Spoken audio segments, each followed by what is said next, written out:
I'd like to take a moment to thank my mom for listening to every episode. Now, my mom is the real reason you're listening to this show right now, but the sponsors have a little something to do with it as well. So I'd like to thank our sponsors too. Clio, Scorpion, TimeSolve, Alert Communications. As the largest legal-only call center in the U.S., Alert Communications helps law firms and legal marketing agencies with new client intake.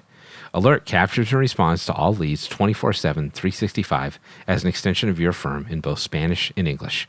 Alert uses proven intake methods, customizing responses as needed, which earns the trust of clients and improves client retention. To find out how Alert can help your law office, call 866-827-5568 or visit alertcommunications.com/LTN.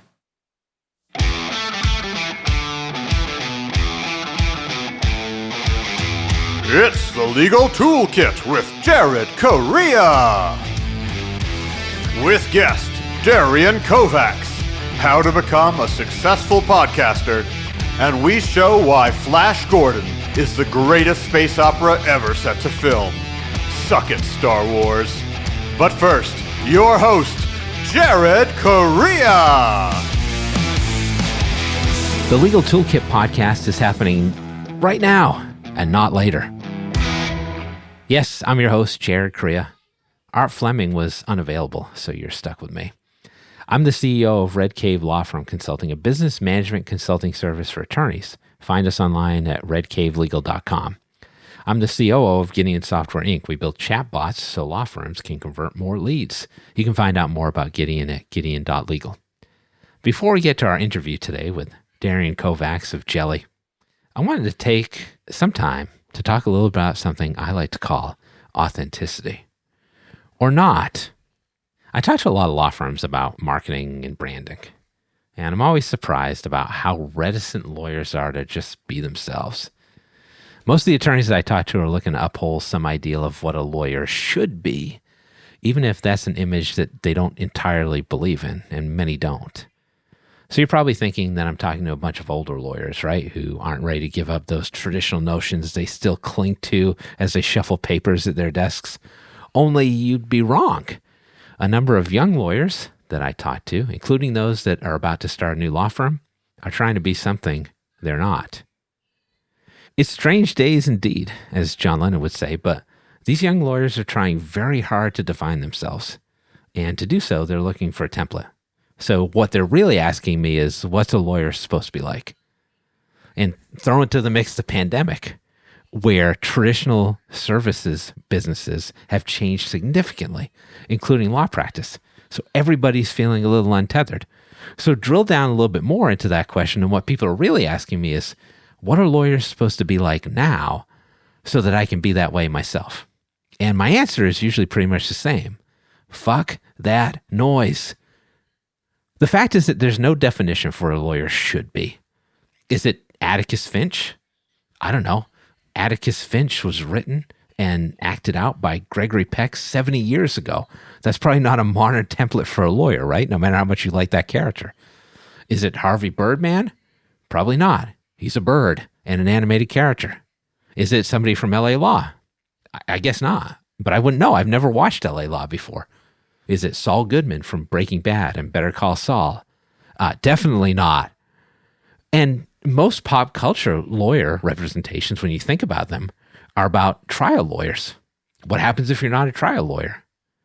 So the point of this exercise is that there's no defined lawyer prototype, and that every lawyer has to answer that question differently. But honestly, what do you care what other lawyers think? What's more relevant is what your potential clients think about you.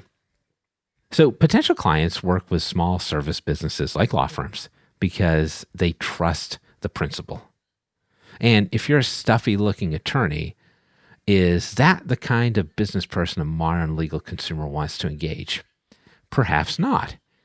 In a world in which everyone's been wearing sweatpants for the last 16 months, wearing a suit probably only makes you look more expensive. If it says on your website that you went to Harvard Law School, hello, you got to pay that student loan off somehow, right? Who pays them for you? Your clients. They know that. They're not stupid. Super lawyer? Sounds expensive. How about if I get a good lawyer? Are you seeing where I'm going here? If you want to get the route of a traditional law firm web presence and build that out, make sure you smile like a constipated serial killer in your headshot to really maximize the effect. Hey, you were the one who wanted to be a traditional lawyer, right? So here's a simple resolution for all this. Let's assume that you can both talk and write because you're a functioning human being, and further that you can talk and write well since you went to law school and that's what you paid all that money for. Apply that to a content marketing strategy so that when people find you online, it's because they know exactly what you do and why. Do that, and then it's just a matter of being likable. And you're more likable when you act like yourself. So be yourself at all times. That's the secret to marketing. In parentheses, like a lawyer. And you just happen to be a lawyer. The business terminology for this is authenticity. But I kind of hate myself now for even using that term. And most people take that to mean you should enthusiastically try to play a character, your business owner persona.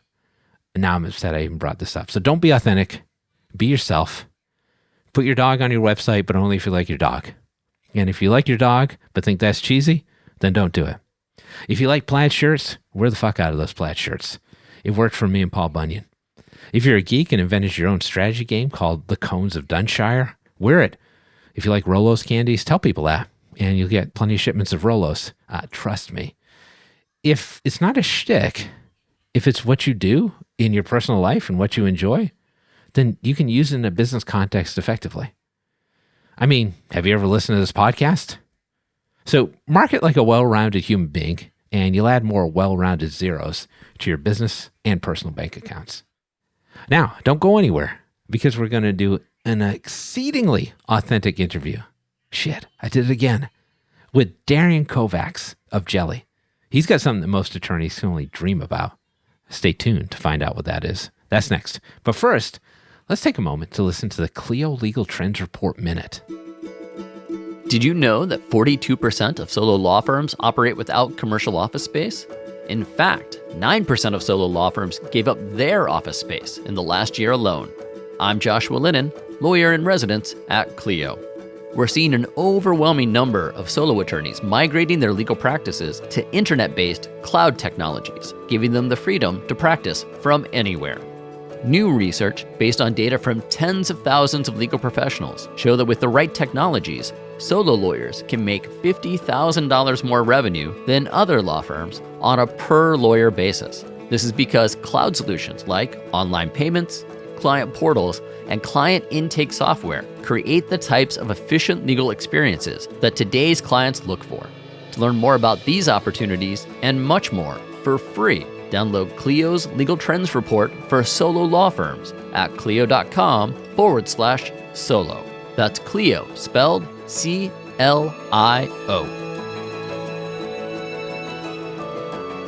Okay, it's time for our guest interview. We have a Canadian guest today, so let's get to the savory gravy on top of this delicious pile of poutine.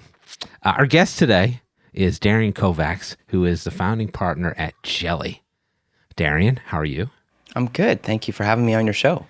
All right. Hey, my pleasure. I know you're a podcasting veteran. And hold that thought, everybody, because we're going to get to that in the next segment. But for now, let's talk marketing.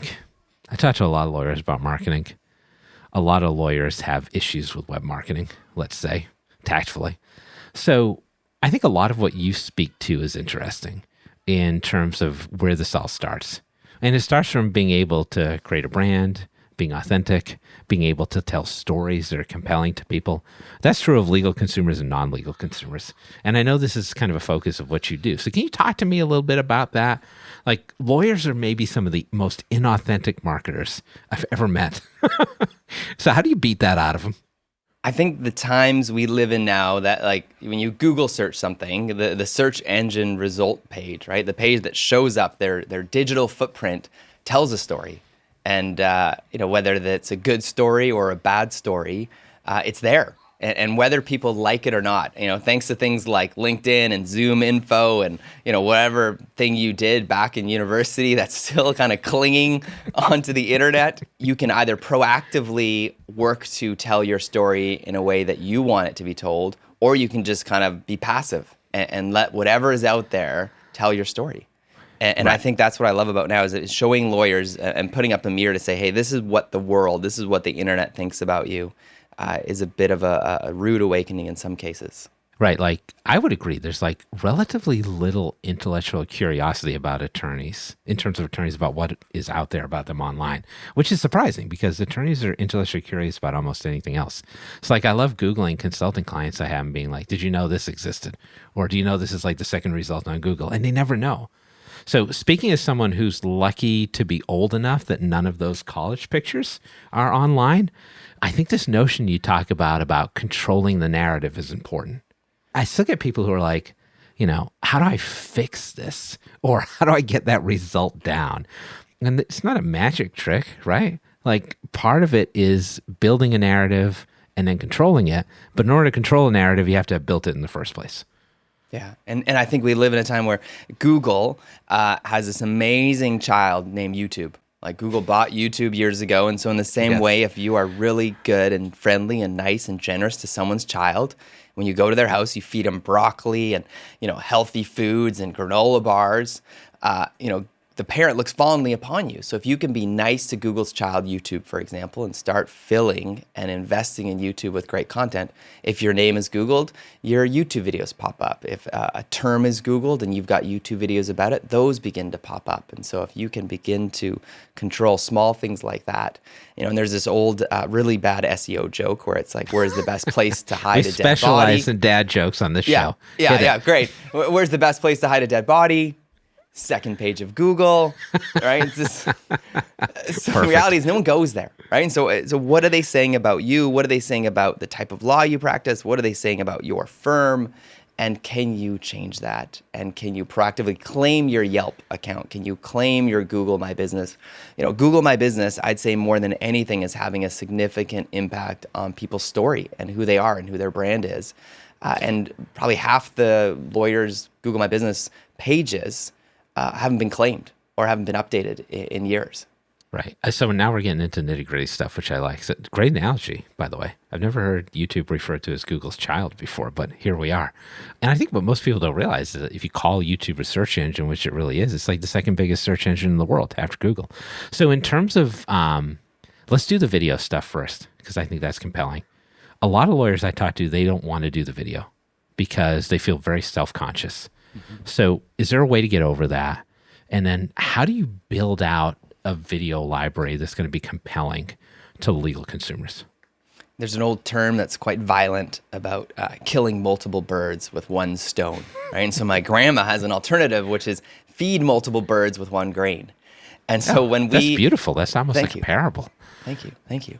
So when we present this to lawyers, the idea being is, sure, you don't want to be on video, but the video is a means to an end. And so we say, hey, we want to shoot a video over Zoom, because right now we're doing a lot of remote video interviews. So we do it over Zoom. And then from there, we're then able to get content not only for LinkedIn, which LinkedIn loves it when you post video content natively right to the LinkedIn platform. We then use that same video for YouTube. We can use that same video for other places. But more importantly, we then can take the audio from that and possibly start a podcast, possibly use that audio for other reasons. But more importantly, that audio can then be transcribed into a blog. And so because of that, they say, okay, well, I charge out X dollars an hour. If you're able to efficiently use an hour of my life to create video for multiple channels, audio for multiple channels, and that audio can be turned into a blog, something clicks in their brain and they realize, wow, for an hour of time, that produces a lot of content. Yeah, repurposing. Like, I would think that most lawyers I talk to are pretty old school about this stuff. So if you talk to them about dictation, they'd be like, yeah, I dictate into WordPerfect all the time. But if you talk about transcribing a video and turning it into a blog post, that's currency that they understand. So I think it's really smart that you play it off that way. Yeah. And what I'm finding too now is that with that as well, and sometimes we see it as, well, it's like doing an interview for a newspaper. Think of it like that. You would talk to a newspaper, you would give legal terms and legal context in a way that the lay people of this world can understand. And usually that produces some of the best blog content, because instead of them writing it in legalese and very professional and like university level writing, we almost get like a grade 12 to grade 8 level writing material because they're verbally saying it. Yeah, I think that's a great point. And then this repurposing thing is useful to lawyers because they're always time stressed. So I do one thing, I get multiple aspects out of it. That's great. Before we go too deep into the world of video, the other thing I thought you brought up, which is really important, is Google My Business. So I'm always surprised at how few law firms have actually claimed, not done anything with it, but even claimed their Google My Business profile, and it's free. So how do you convince lawyers to do that? And what are some steps they could take at like a baseline level to build out a compelling Google My Business profile? Yeah, in the same way, Google, and where someone ranked, there's a lot of ranking factors, and Google My Business being one of them. Bing listing is one of them. As much as there's not everyone really Bings these days, there's a segment of people that do. Those that either work for the government and are stuck with a PC, Internet Explorer, and their default search browser is Bing. Right. Or the elderly, right? They bought a PC computer. They didn't download Chrome or any other browser, and they use Bing. I like this conversation. It does happen. People do use Bing. That's a real thing. There is a segment, and Google uses it to verify. So you got to make sure your Bing hours and the information is correct, and it matches what's on your website. It matches what's in Google My Business, and it's just a nice, controllable way to respond to reviews, engage with your audience, and really control who your brand is and what your brand is. In the same way you wouldn't want the world to have control of your website. We often use that as an explanation, as saying, hey, if your website was out there unclaimed, you wouldn't just leave it there for anyone to write reviews on and to write messages on. You'd want to own it, and you'd want to control it. Controlling the narrative thematically again.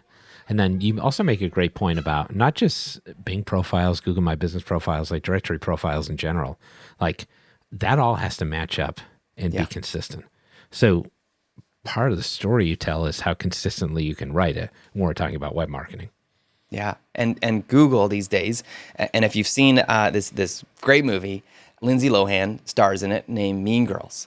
And I've seen every Lindsay Lohan movie. Okay, exactly. So those really mean girls in that movie is a great way to look at Google.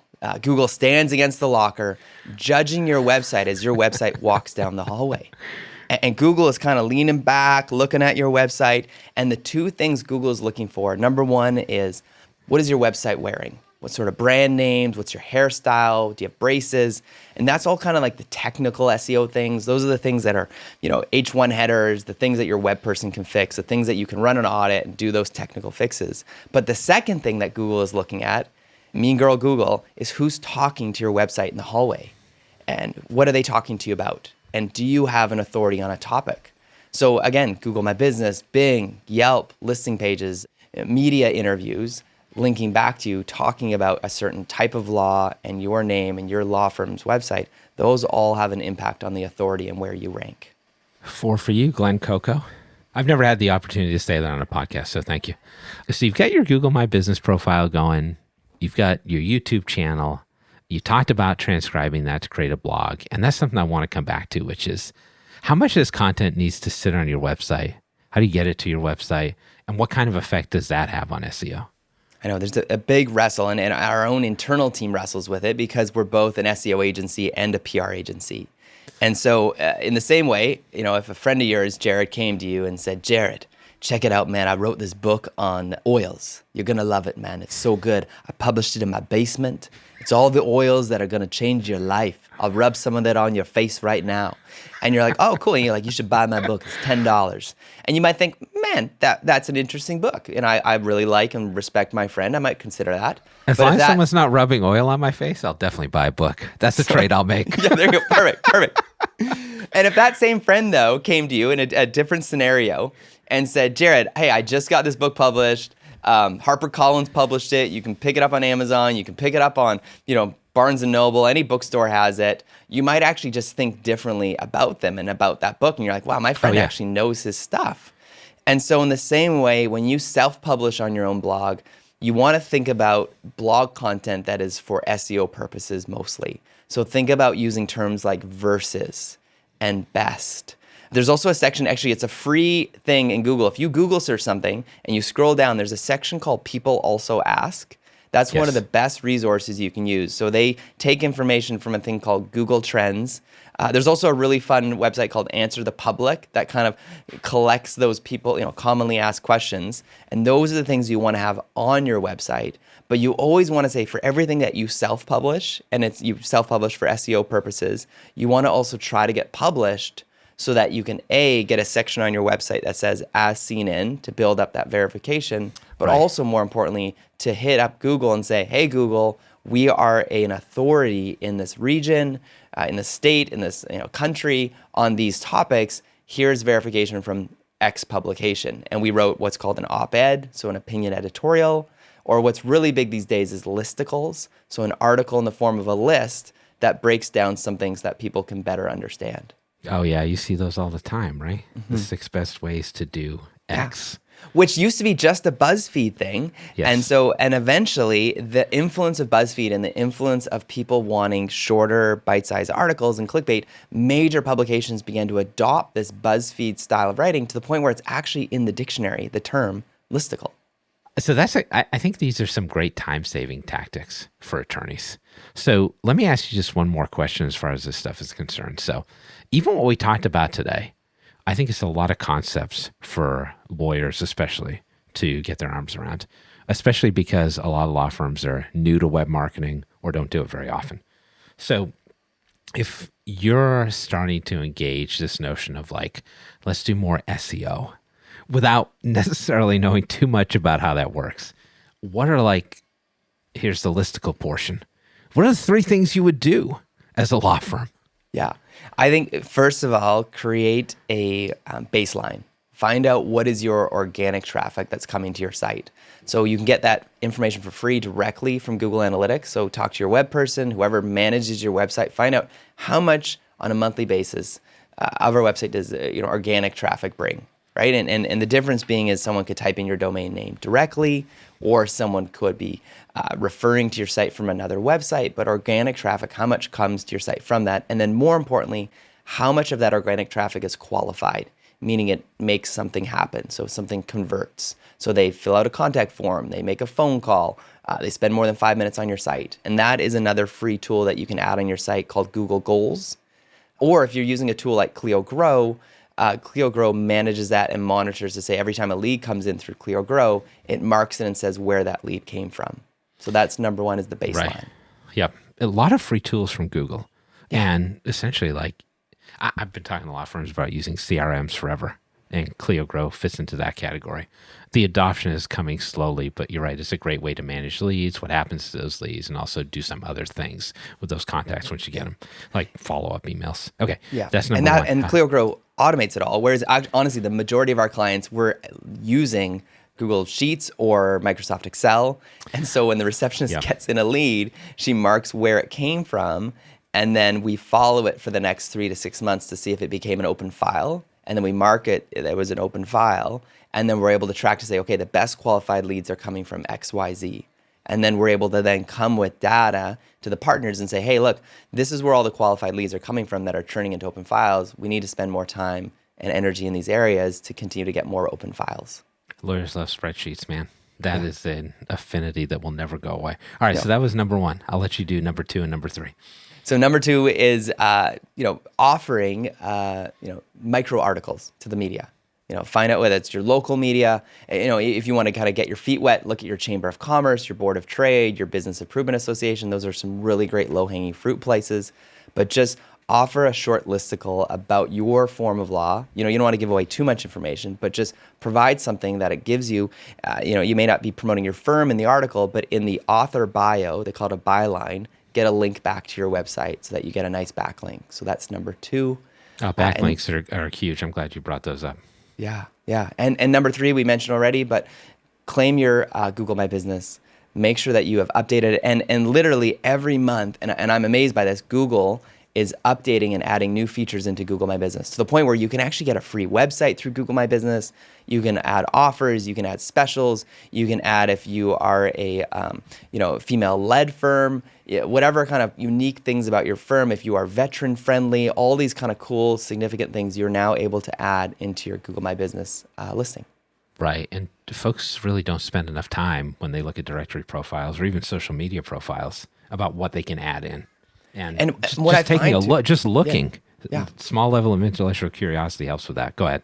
And I'm just shocked still that most lawyers are also so excited about like Facebook or Instagram and all these other channels.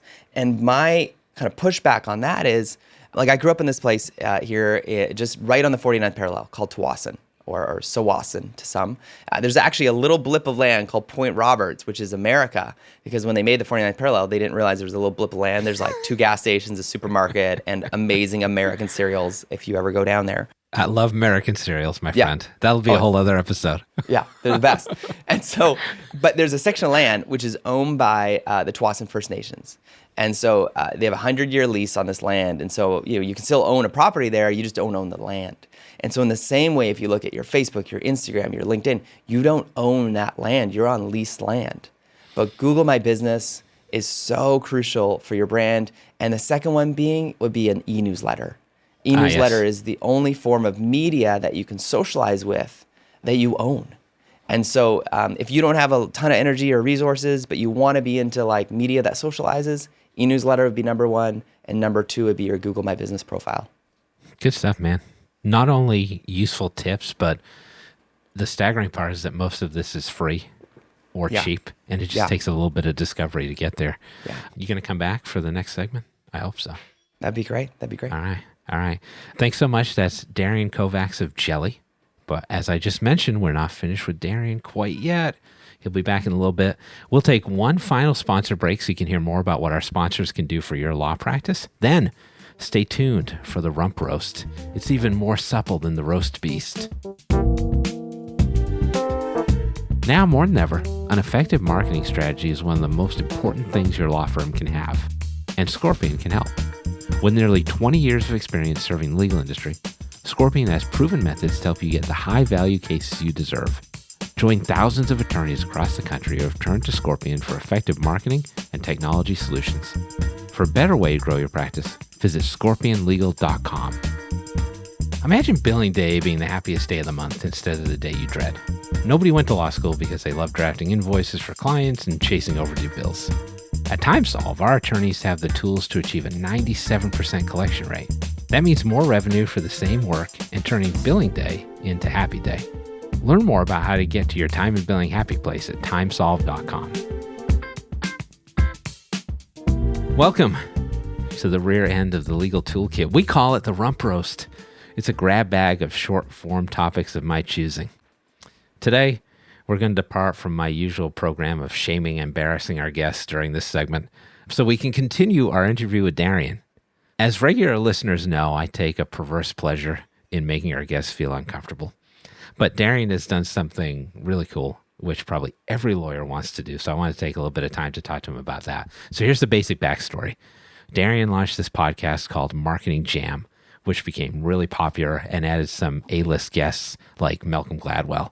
Still waiting to book Malcolm Gladwell for Legal Toolkit, but I digress. Then Amazon picks this up as a series, and it's now got 10 episodes on Amazon Prime. Pretty amazing. Darian, I feel like everybody wants to have a podcast these days, and everybody wants that podcast to be successful. And you just did that. You created this extremely popular podcast. You got your own series on Amazon Prime. That's crazy. I think most people would be very envious of that result. So how did you do it? Yeah, I heard a stat recently. It was 46% of the podcasts that are in the Apple, iTunes podcast world have one episode. And so I think anyone, though, I want to encourage anyone out there who has more than one episode on their podcast, you've made it. You have cracked that kind of glass ceiling of the 46%. So congrats. Now that we've set the bar very low, how did you surpass it by a wide margin? I think what it was I originally, way back in the day, had run a conference. And that was where the impetus to the podcast. And so I would host this event, invite people to the event. And if anyone's ever hosted an event, whether small or large scale, it's a lot of work and a ton of risk. It's a hassle. Yeah. Yeah. A lot of expenses, whether it's renting the venue, the speaker system, paying the speakers to come, flying them in. And so while they were there, we interviewed them backstage for this podcast. Again, this was almost 6 years ago now. And so it was, a very small thing. And most actually didn't even know what a podcast was back then, but we had a little audio recorder and did this. It was very niche. And then we ended up getting the conference acquired by another agency. And so I didn't have a conference anymore, but I missed the green room conversations. I missed getting just to talk off the stage to all these incredibly bright people. And I think that's where I think the best conversations happen in my own personal and professional development happen. And so I just kept, emailing people or going on LinkedIn as a Nigerian podcaster who has an inheritance and say, would you like to come on my show? And people are like, where's my $10 million? It's supposed to be my checking account. Seriously. And I just interviewed people that I actually wanted to talk to and that I found fascinating. And what kind of irks me now is I meet these people and there's these like podcast coaches and podcast, strategies you can do where it's all about bait and switch, where you use the show to build up your brand or use the show to pitch to that person or use the show to, make money because you sell something else on the show. Right. But for me, I was just kind of leveraged the show to say, hey, I want to learn from you. And someone actually they were trying, I think, to give me a criticism, but I took it as a compliment. They said, listening to your show is like, I'm at Denny's and there's a couple drunk people in the booth next to me and I have to overhear a drunk conversation. So that sounds amazing to me. We're typically sober on the show, but again, I think I just dive into it because I think for me, I'm a practitioner. And I also, am fascinated and so curious about how people, whether it was the co-founder of Netflix last week and I would find some random fact about, his mom was one of the early investors. The fact that Netflix was created commuting with one of his best friends, right? And so those stories, and then I want to dive more into it of like, what did it feel like? What was it like being there? And even for me, it was more for him finding out like, what was that talk? Because we always see that meme that's like, Netflix tried to sell to Blockbuster and Blockbuster laughed him out of the meeting. I talked to him, he was truly laughed out of that meeting and he was devastated. But what I wanted to get to is what was going through your head though? Because I'm trying to think if I'm, getting turned down by something, if I'm being laughed at, what is the self-talk that I could get and what can I learn from, Mark? From that situation. And so I just pursued people that I thought were smart, way smarter than me. Seth Godin knows so much about marketing and publishing. And again, it feels like I get this opportunity to drink from a fire hose and then I just happen to record it for others to listen. It sort of reminds me of that Chris Farley skits from Saturday Night Live when he's interviewing Paul McCartney. Mm-hmm. Have you seen those? And yes, basically all I can get at is like, you're amazing. But you get at it a little bit more in depth than that. I like this notion of like green room conversations that don't happen during like a televised show. That's really cool. And from my perspective, like the drunkenness would work. Although I think if I was ever in that situation, I would probably talk to you for 5 minutes, drink an entire thing of maple syrup and then pass out. But I digress. So you've got some high powered guests on there, man. Like, you're doing like CEO of Netflix. You had Malcolm Gladwell, and I'm referenced. You got Seth Godin. Like, I think most people would be afraid to just reach out to guests like that. So how did you work up the courage to go ahead and like say, I'm going to book this person and get it done? Like, is it a chicken and egg thing where the podcast needs to get popular first? Or were you pretty ballsy in terms of like, I'm going to go find these people just because I want to talk to them? You know what was funny enough, and this is actually, I've never told this story, but I opened up my phone, I have an iPhone, and I looked at the apps that I love the most. And then I just simply went onto LinkedIn and found out who is the marketing person or the creator of said apps. And that was my process, because I was like, why do I love your app so much? Like, why am I so obsessed with what's happening? And then from there, it was even like, I have kids. And so my son was really into Lego and so fascinated by that. So again, pursued the social media director of Lego. I got really into that Starbucks app, collecting the stars, pursued the brand director of Starbucks. So I just went off of things I was fascinated by personally, and then even professionally. So again, I looked at my IT bill that comes every month. So my accountant puts it together. These are all the IT expenses for the month. And I'm like, why do I spend so much money on like Hootsuite, all these tools? Let's go get that guy. Ahrefs. And so I pursued them and said like, man, our team, our company loves, we can't live without, you're a tool to our shop. We can't operate without your tool. Like, tell me more about what's going on behind the scenes. And then that's the coolest stuff, because usually, like, we had on a guy named Guy Kawasaki who would charge a significant amount of money to come speak at an event. And you can get a keynote and it's great. And we've done events before. But getting Guy one-on-one was like, hey, Guy, this is what I really want to know. This is what, as a person in marketing, just break this down for me. Like, what was it like being the CMO for Steve Jobs? What was it like working for this crazy type A person and then hearing your name in the movies about Steve Jobs? Like, well, how fun was that? Yeah. And what does life look like now for you? What do you do now with your time? Right. And even for me, I found the fascinating thing about him was how he's using LinkedIn. And he broke down what LinkedIn meant for him. He broke down why he loves Canva and why he became a brand ambassador for Canva. And I think just getting into the mind frames. And I think this time when a lot of people were at home and weren't speaking as much, really opened up a big door to have people come on the show. And so I just went for it and just continued to ask people and said, if you have time to be interviewed, the Malcolm Gladwell, I will admit this, I also have never, like, I don't come from a lot of money, never had a lot of money. And so whenever events would come, I couldn't afford it, right? And couldn't also muster my brain to pay in our budget to go to an event. So I would often sign up as media at events. And so that's a great trick. Yeah. Tell so everybody that, yeah. I was media for this event in Vancouver that Malcolm was speaking. He had just come out with this book called Tipping Point. I was actually using it as a textbook for a class I was teaching at a Bible college, funny enough, on evangelism. And that was my text. And so I went to the press junction room thing, and no one else showed up. There was no other press signed up. So it was Malcolm and I for an hour in this room, and we just kind of awkwardly hung out for an hour. And then at one point, I just pulled up my old iPhone 4 or 2 or whatever it was, and did a recording. So that's funny. You're like, by the way, you down to podcast? But I like how you approach this. There's some purity to this in the sense that you were like, hey, I'm just going to fanboy on these products and see if people will talk to me about it. So like, you've got the podcast, it's popular, and then you get this deal going with Amazon. Like, how does that work? How does Amazon approach you? What does that process look like? Yeah, no, and that was a weird one. And my wife actually teases me because I love wearing New Balance shoes, and maybe it's just a dad thing. Who doesn't, man? I have so many pairs. New Balance and Brooks. Right? My gym. Yes. Yeah. Brooks is my running shoe, actually. I run in Brooks. They're beautiful. They feel like I'm running on trampolines. Oh, Brooks sneakers are just amazing. Sorry, I could do a whole 30 minutes on this. Go on. Yeah. This episode is not brought to you by Brooks but it should be. Or New Balance. But if you would like to sponsor us, here are two dads that would rock your shoes. But there's this show called Between Two Ferns with Zach Galifianakis, and she teases me that that's the level of my show production, because literally I'm interviewing someone one-on-one, because to take a podcast and make it a TV show, I didn't know what else to do. Like, at one point we had like art behind us. Yeah. And so that's as crazy as we got. We like went to a hotel and had nice chairs.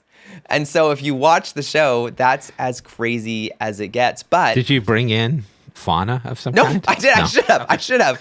I just used what was in the hotel, or actually around a single fern. Like no, we couldn't even fit a fern in. It was at one point we actually used a green room, an actual green room of a conference, because the only way we could get some of these speakers who were in town in Toronto was we'll do it in your green room. That makes sense.